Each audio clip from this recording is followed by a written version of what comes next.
बिस्मिल्लाहिर्रहमानिर्रहीम। Mohammad Atiq Gondal fix digital के platform से एक दफ़ा फिर आपकी खिदमत में हाज़िर हूँ।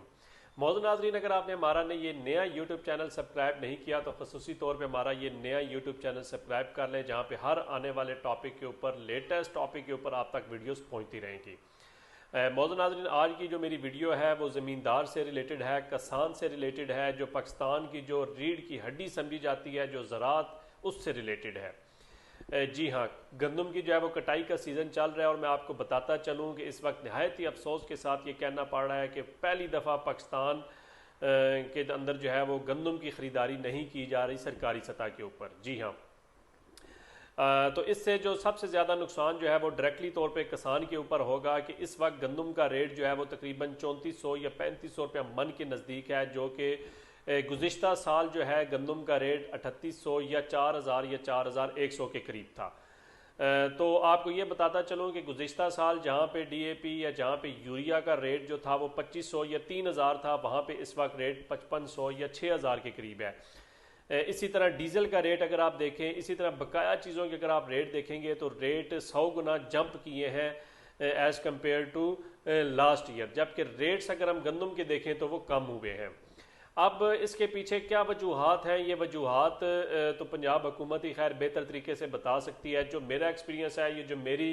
किसान भाइयों के साथ जो मेरी गपशप हुई है, उनका ये कहना था कि यूक्रेन से जो है वो गंदम मंगवाई गई महंगे दामों, सिर्फ अपना कमीशन बटोरने के लिए। वो गंदम इस कदर ज़्यादा थी कि इनके पास स्टोर करने की जगह नहीं है, और दूसरा सबसे बड़ी रीज़न जो है वो इनके पास पेमेंट नहीं है किसानों को देने के लिए। लेकिन ये सिर्फ बात यहीं पे ख़त्म नहीं होगी, बल्कि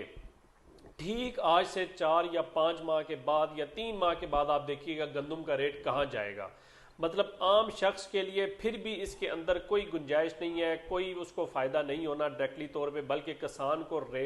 आम शख्स को जो है वो आटा उसी रेट के ऊपर मिलेगा जिस रेट के ऊपर मिल रहा है। अगर इनके पास बिलफर्ज जो गंदम स्टोर करने की या पेमेंट देने का भी अगर इस वक्त इनके पास गुंजाइश नहीं थी, तो ये बॉर्डर खोल दें, इससे ज़्यादा अच्छे रेट के ऊपर तो गंदम अफगानिस्तान में बिकेगी। इससे अच्छे रेट के ऊपर गंदम तो अफगानिस्तान जो है वो भेजने से जो है वो हमें फ़ायदा हो सकता है। तो ये कहना था हमारे ज़मींदार भाइयों का, किसान भाइयों का, जो कि इस वक्त बहुत ही ज़्यादा मुश्किल सूरत हाल में है। अब इसका रिजल्ट क्या होगा कि आने वाले टाइम पे ज़मींदार तबका जो है वो अपनी ज़मीनों को खाली करके वहाँ पे प्लॉटिंग करना शुरू कर देगा, वहाँ पे टाउन बनना शुरू हो जाएंगे, क्योंकि ये उसका राइट है, जिससे उसको अच्छी आमदनी होनी है, ये उसका काम करना उसका राइट है। हमारे कुछ भाई जो इस चीज़ के ऊपर तनकीद करते हैं,